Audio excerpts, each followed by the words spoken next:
America మరియు Israel దాడిలో Iran supreme leader Khamenei మరణించారు.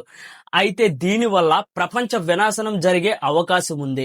అది ఎలాగో వివరంగా చెప్తా, క్లియర్ గా వినండి. వీడియోలోకి వెళ్లే ముందు ఎమోషన్స్ ను పక్కన పెట్టి ఖమేని మరణం ఇండియాకి లాభమా నష్టమా ఒక్కసారి తెలుసుకుందాం.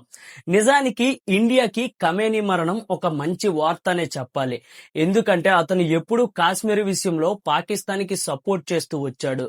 అలాగే చాలా సందర్భాల్లో ఇండియాకి ఎగెనెస్ట్ గా మాట్లాడుతుండేవాడు. ఉదాహరణకు పెహల్గాం దాడిలో 40 మంది అమాయక ప్రజలు చనిపోతే పాకిస్తాన్ కి సపోర్ట్ చేస్తూ మాట్లాడాడు. అంతేకాదు, ఇండియా ఆపరేషన్ సింధూర్ తర్వాత పాకిస్తాన్ కి టర్కీ ద్వారా డ్రోన్లకు మనీ ఇచ్చాడు.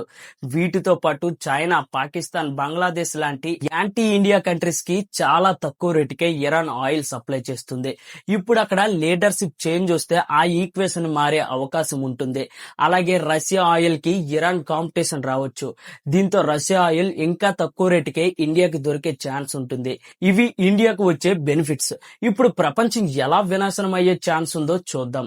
నిజానికి అమెరికా ఖమేని మరణాన్ని ఒక పెద్ద మిలిటరీ సక్సెస్ గా తమ విజయాన్ని ప్రపంచానికి చూపించుకుంటుంది. కానీ ఇక్కడ నిజమేంటంటే ఖమేని మరణం తర్వాత అమెరికా నెక్స్ట్ ప్లాన్ ఏంటి అనేది క్లారిటీ లేకపోతే ప్రపంచ వినాశనం తప్పదు. ఎందుకంటే ఖమేని చనిపోతే అతని కొడుకు నెక్స్ట్ సుప్రీం లీడర్ అవుతారు. అతన్ని కూడా చంపేస్తే వారసుల్లో ఇంకో పర్సన్ అవుతారు. ఎవరైనా అమెరికా మీద ప్రతీకారం తీర్చుకోవడం కామన్. సో అమెరికా ఏం చేస్తుందంటే మొత్తం ఇస్లామిక్ ప్రభుత్వాన్ని కూల్చేయాలని చూస్తుంది. ఇలా చేస్తే నెక్స్ట్ ఇరాన్ ని ఎవరు రన్ చేస్తారు? హిస్టరీ మనకి రిపీటెడ్లీ ఒక వార్నింగ్ ఇస్తుంది. ఇరాక్ లో సద్దాం హుస్సేన్ ను తొలగించారు. తర్వాత అక్కడ ఐఎస్ఐఎస్ పుట్టింది. ఆఫ్ఘనిస్తాన్ లో తాలిబన్లను తొలగించారు. 20 సంవత్సరాల యుద్ధం తర్వాత మళ్ళీ వాళ్ళకే అధికారం ఇచ్చారు. లిబియాలో గడఫీని తొలగించారు. కానీ ఫుల్ స్టెబిలిటీ రాలేదు. అక్కడ కూడా టెర్రర్ గ్రూప్ పర్సనే అధికారంలో ఉన్నాడు. సిరియాలో కూడా ప్రభుత్వం కొలాప్స్ అయిన తర్వాత తీవ్రవాదులే రాజ్యమేలుతున్నారు.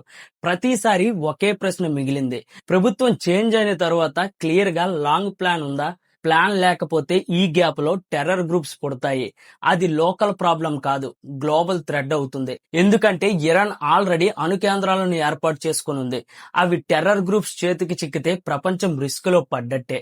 ఇదే కాదు, మరోవైపు ప్రపంచం ఆయిల్ సప్లైస్ లో 20% స్టేట్ ఆఫ్ హర్ముజ్ అనే సముద్ర మార్గం నుండి వెళ్తుంది.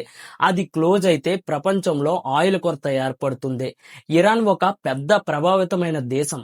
అక్కడ ఇన్స్టెబిలిటీ పెరిగితే మిడిల్ ఈస్ట్ మొత్తం ఇంపాక్ట్ అవుతుంది.